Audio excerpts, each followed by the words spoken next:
Don't forget to subscribe for more and press the bell icon to never miss any video. बिस्मिल्लाहिर्रहमानिर्रहीम, अस्सलाम वालेकुम। कैसे हैं आप सब लोग? उम्मीद करती हूँ अच्छे होंगे, खैरियत से होंगे और रमज़ान भी अच्छे से गुजर रहा होगा। तो खूब इबादत कीजिए और अल्लाह से दुआएं कीजिए।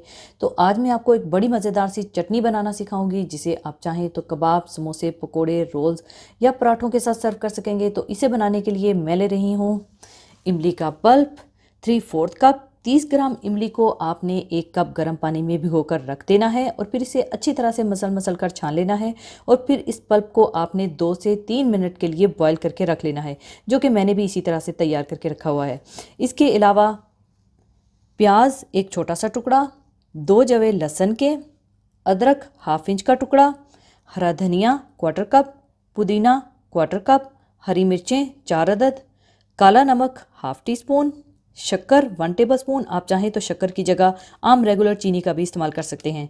साबुत ज़ीरा 1/2 टीस्पून और कुटी लाल मिर्चें 1/2 टीस्पून ले लीजिएगा।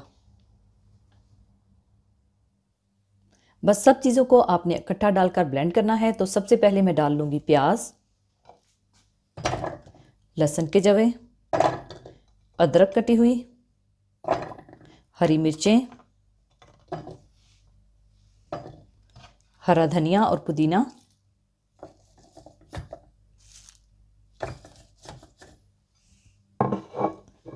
इमली का पल्प,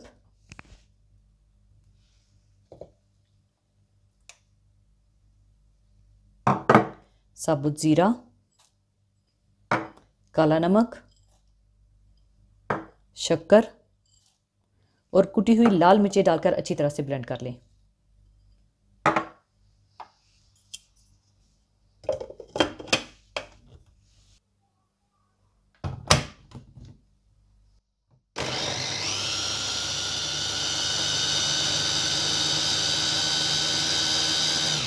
अच्छी तरह ब्लेंड करने के बाद चटनी तैयार है और अब इसे मैं सर्विंग डिश में निकाल लूँगी।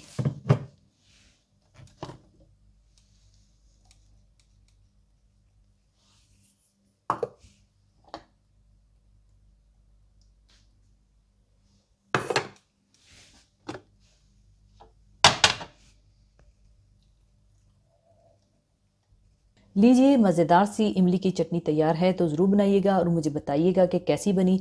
और जाने से पहले एक हदीस पाक शेयर करना चाहूँगी। हदीस पाक इस तरह से है, रसूलुल्लाह सल्लल्लाहु अलैहि वसल्लम ने फरमाया कि जो कोई शब कदर में ईमान के साथ और हुसूल सवाब की नीयत से इबादत में खड़ा हो, इसके तमाम अगले गुनाह बख्श दिए जाएंगे। और जिसने रमज़ान के रोज़े ईमान के साथ और सवाब की नीयत से रखे, इसके अगले तमाम गुनाह मुआफ़ कर दिए जाएंगे। इसी के साथ मैं आपसे इजाज़त चाहूँगी। अपना बहुत ख्याल रखिएगा, दुआओं में याद रखिएगा। अल्लाह हाफ़िज़।